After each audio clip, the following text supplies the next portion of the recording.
An old man in the village said, look, you're doing a lot of things for kids. You're running football competitions and netball for girls. What about something cultural for all the people? He said to me, why don't you go home to Australia and organise this, a cultural festival? So I went back to my room and I thought, that's a good idea. Let's start planning.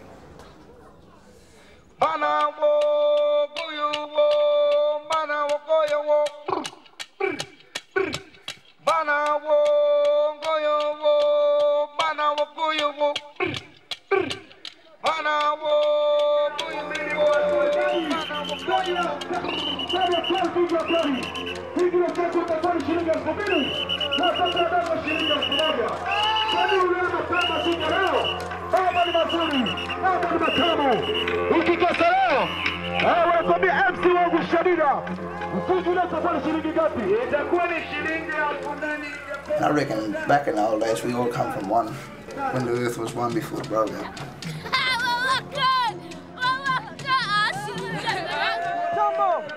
It's about being able to come over here and find the connections between our culture and cultures in Africa. I think Indigenous cultures around the world all have something very common.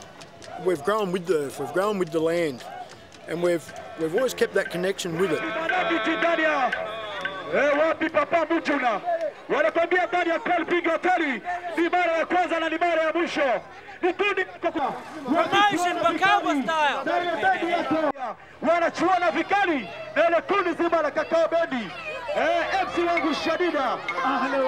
I think that Indigenous cultures, when the land masses broke up, they've all kept a bit of something. And as they're broken away, they've kept the very rawness of it. You can feel that the spirit, it's an unbroken spirit.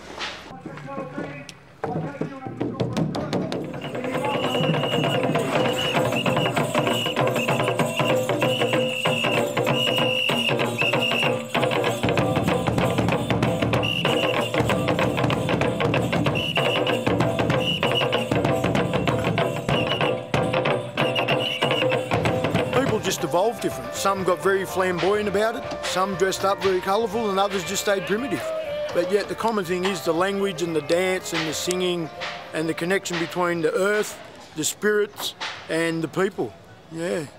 We come here, everything is culture. Yeah. It's not just the more traditional cultural things. It's people on the streets carrying things on their heads, going to the markets, it's the cities, it's just everything. Well, that's what culture is anyway.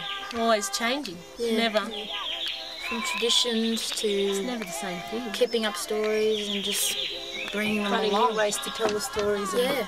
Remembering and new stories to tell. Yeah.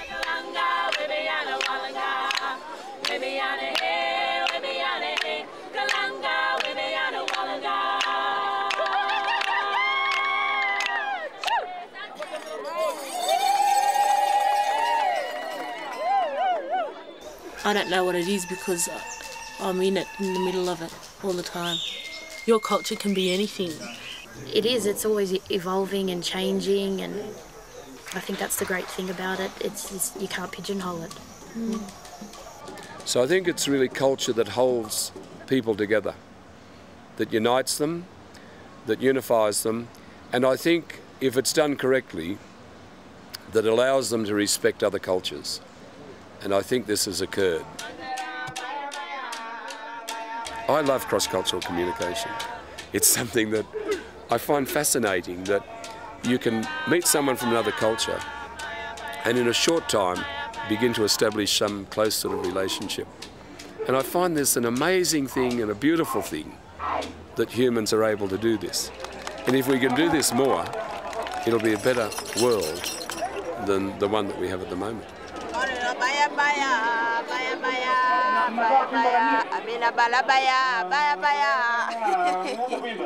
It's good to see two real ancient and old cultures coming together with this exchange, and People were very excited and they were very eager to see you because of one thing. This area is quite far from the capital city of Dar es Salaam, where most foreigners who are visiting this country are conducting several performances, and they never come this way. So when they heard that you were coming to visit this place, they were very excited, and they have been waiting for you for quite so long.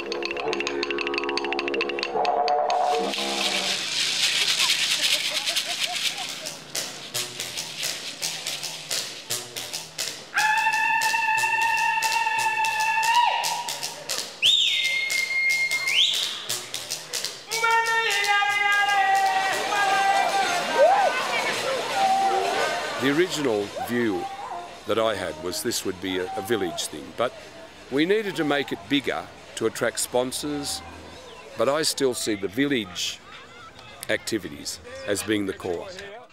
I heard a couple of comments thinking that we were Mzungu, which like we're actually white, but we're kind of like explaining that we're like traditional, like Indigenous people of Australia. It's been huge seeing, you know, where black fellas aren't the minority. It's, you know, that was another funny thing, being a minority at home as an Aboriginal person, and then coming over here and being a minority because we're fairer skinned. I think the exchange, like we sort of think, oh, we'll do this song, this song, and this song, we'll watch those fellas do something, and the exchange is at the end, you know, when you shake and you're both people at the end of it, and you know, your similarities are in what you just did, but that's the beginning point to finding.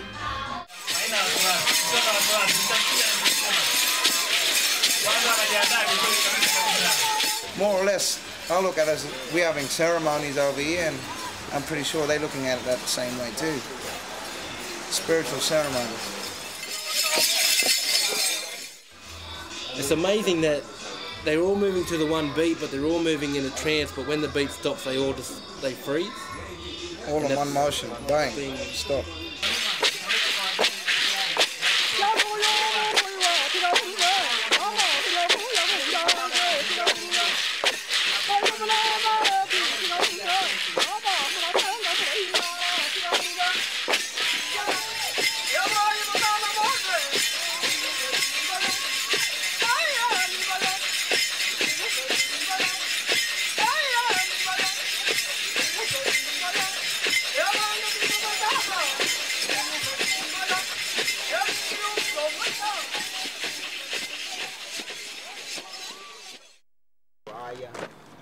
What you doing over there? I'm keeping an eye on you, making sure you're not mucking up. I don't muck around me, mate. Mate. It's been really good just to come this far from our homeland and just to be very comfortable about the people who we're travelling with. I think that's been my major up point. It's been really good. They're very black. Yes. They're the blackest of the black. You don't look African to me, compared to them. You will, yeah. See, but this is what I'm saying to you. We didn't know each other before we came. We might never have known each other in our lifetime. And we're over here having the most amazing experience.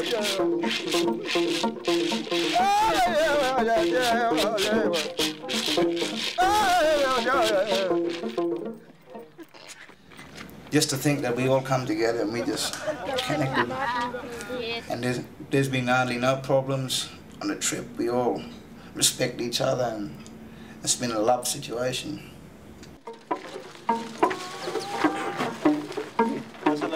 Let it rip, bro. Give us smoke on the water. Stairway to heaven. We know if someone's having a bit of a hard time or they're missing home, they're a bit lonely. And me being a bit older, I tend to see that more than probably anyone because I've been through it. I know where they're coming from, and so I feel like a bit of a father figure to these fellas, you know, and if I see them struggling a bit, I'll go over and give them a hug and ask them what's wrong, but not in front of everyone.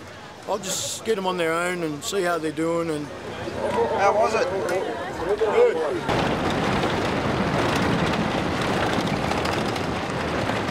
The group's starting to work that, you know, someone will kind of talk and lead and be and everyone will enjoy that, then someone else will come out. That's just happening really naturally, and I like that. You can't manufacture that. It's just what happens when people get on with each other. It's just a tight little group.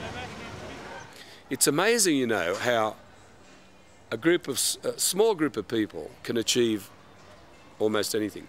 In fact, most of the major things that have happened of importance in the world have been originated with a small group of people.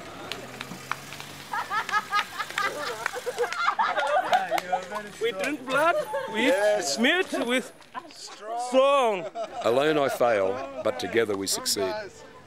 And I believe strongly in that. I believe strongly in the synergies that are created by working at grassroots with people who are intelligent, who are committed, and who are very happy to work with people from other cultures. Sasa. I'm going to sing. That's what you have to sing out of Sasa. What's the magic word? Sasa.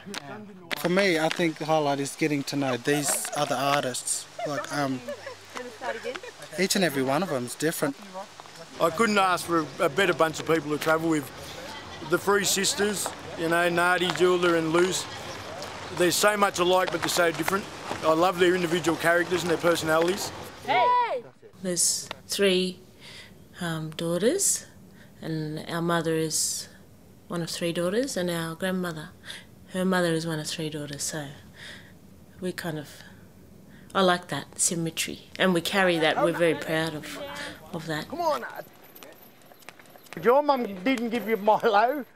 We've always been very close family, and growing up, Jordan, Nadi and I have been very close sisters. When I was the youngest, Jordan and Nadi were a lot more closer than me because I was the little slave run around.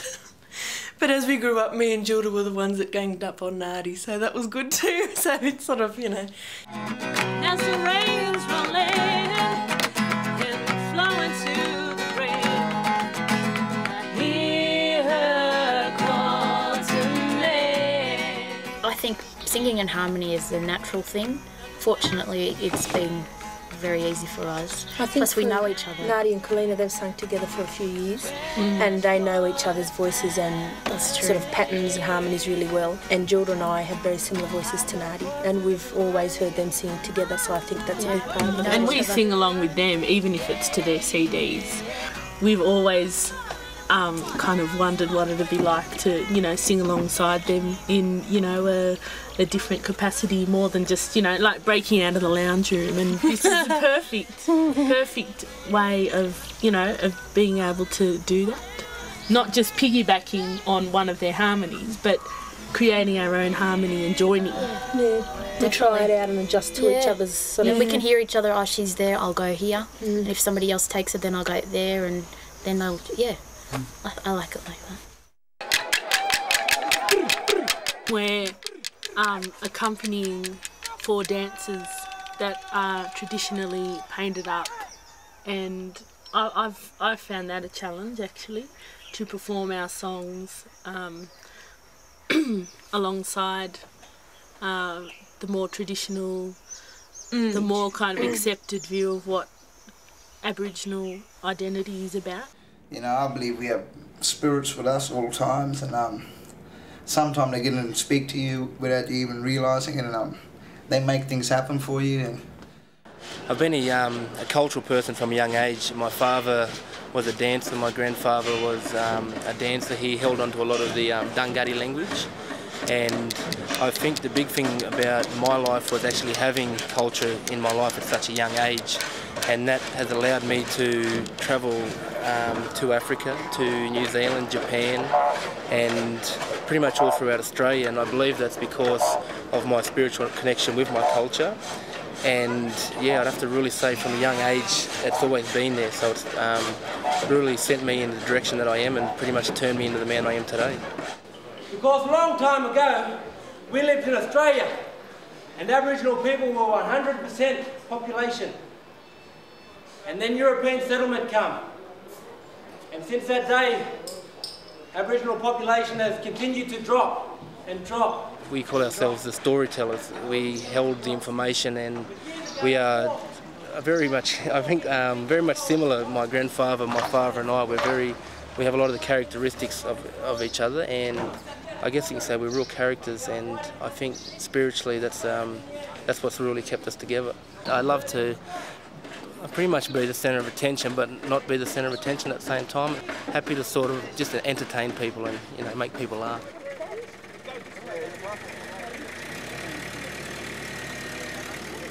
I love a maggot. When we saw that car, when we got off the plane at Kampala and we were all walking, and I think Astro said, oh, it's probably that little yellow thing over there, and we all laughed, you know. We rocked up and it was that. Something about that car, I don't know. It went through a lot.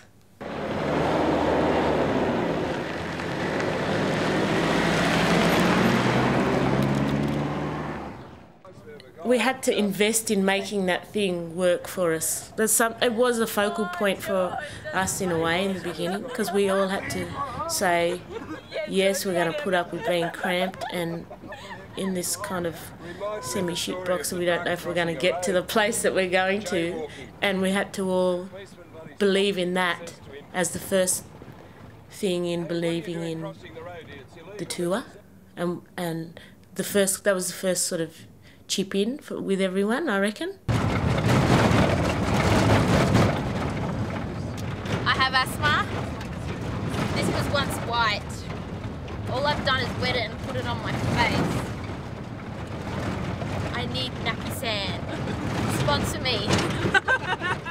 If you could sort of put up with that, then it showed that you were going to make a real effort for all the hard stuff that was going to happen. So yeah, been on the bus now for 9 hours. Yeah, we'll see. I think it'll be 2 kilos of road dust. Yeah. Like the road to Mungandai. So we're looking forward to a good shower, good rest, good sleep. And then we'll ride tomorrow, wake up fresh tomorrow. Get all this dust off my hands.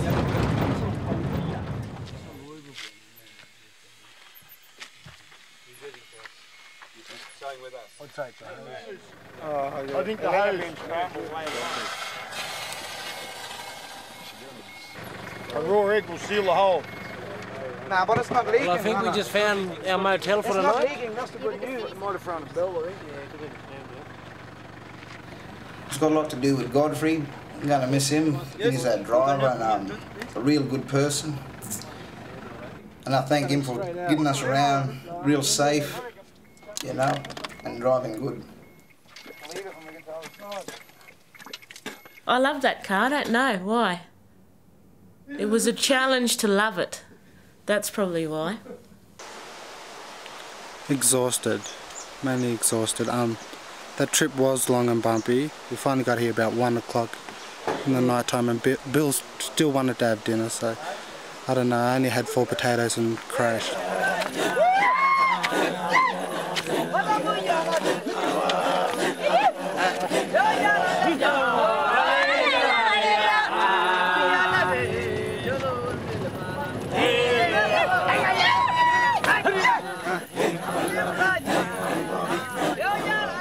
You can buy half a car here or a quarter. Quarter car? Yeah, they cut them. It's fair enough. If you're doing it tough, you can't buy it all at once. You buy a quarter and take it home, put it aside, and then the other. When it's all ready, they weld it together. Yeah? You don't believe me? I'll take you to South Sea and show you. You want to buy a quarter of a car? While you... No.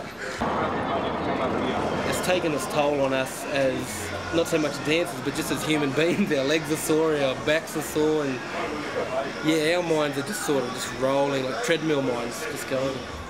I haven't had that much sleep because it's been just, you know, real bloody good. Bill Buckley.